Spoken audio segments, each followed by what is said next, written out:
ગઈકાલે ગાંધીનગર જિલ્લાના કલોલ તાલુકા police station વિસ્તારમાં આવેલ છત્રાલ જીઆઈડીસી ખાતે યોગેશ્વર એસ્ટેટમાં જનક ભાવસર નામનું માણસ હેપી ઓઇલ ઇન્ડસ્ટ્રીઝ નામની ફેક્ટરી ચલાવતો હતો।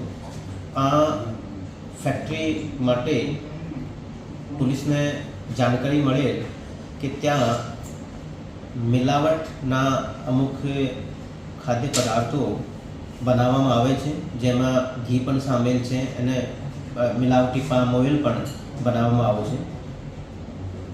આ ઇન્ફોર્મેશનની આધારે ત્યાં ગઈકાલે પોલીસ દ્વારા રેડ કરવામાં આવે અને સાથે સાથે એફએસએલના અધિકારીઓ અને ફૂડ એન્ડ ડ્રગ્સના અધિકારીઓને પણ સાથે બોલાવવામાં આવે અને પંચો પણ રાખવામાં આવે અને તમામની હાજરીમાં ત્યાં પંચનામું કરવામાં આવેલ અને અલગ અલગ જે પણ કેમિકલ મળ્યા ત્યાં અને અલગ અલગ જે તૈયાર માલ મટીરિયલ પણ હતો આનું પણ સેમ્પલ લેવામાં આવેલ।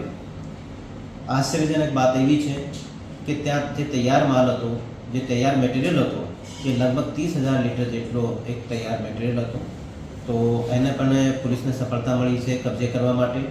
એની અલાવા લગભગ 78 લેક્સનું કેમિકલ્સ પણ ત્યાં પોલીસ કબજે કરેલ છે અને ટોટલ મુદ્દામાલની વેલ્યુ ગણવામાં આવે તો લગભગ 1,67 લાખનું જે મિલાવટી ઘી, પામ ઓઇલ અને અન્ય કેમિકલ્સ કબજે કરવામાં આવેલ છે।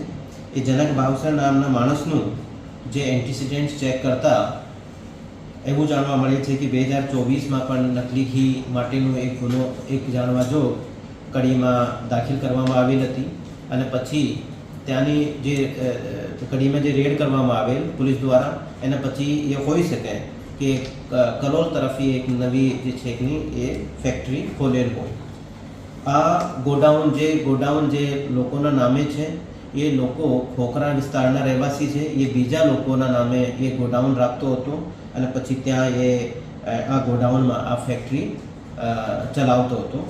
આ બાબતે ઉડાણપૂર્વક તપાસ હાલ કરવામાં આવી રહી છે અને સાથે સાથે કોઈ પણ ફેક્ટરી એવી કોઈ પણ વિસ્તારમાં ચાલતી હશે અને કોઈ પણ પ્રકારની માહિતી મળશે તો આના ઉપર જે મિલાવટી જે ઘી, મિલાવટી કેમિકલની સાથે મિલાવટી પામ ઓઇલ या ઘી બનાવવાની કોઈ પણ ફેક્ટરી રહેશે તો એના ઉપર પોલીસ કડકમાં કડક કાર્યવાહી કરશે। પોલીસ દ્વારા રેડો કરવામાં આવેલ છે અને મારા દ્વારા તમામ મારી રેન્જમાં એસપીસીઓને અને અન્ય અધિકારીઓને સૂચના પણ કરવામાં આવેલ છે કે એવા પણ જે પણ કોઈ લોકો હોય જે લોકોના સ્વાસ્થ્ય સાથે છેડા કરતા હોય આ લોકોને બિલકુલ કાયદાકીય રીતે અને એક સબક શીખવવાનું રહેશે અને કડકમાં કડક આ લોકો પર કાર્યવાહી પોલીસ દ્વારા કરવામાં આવશે। Thank you.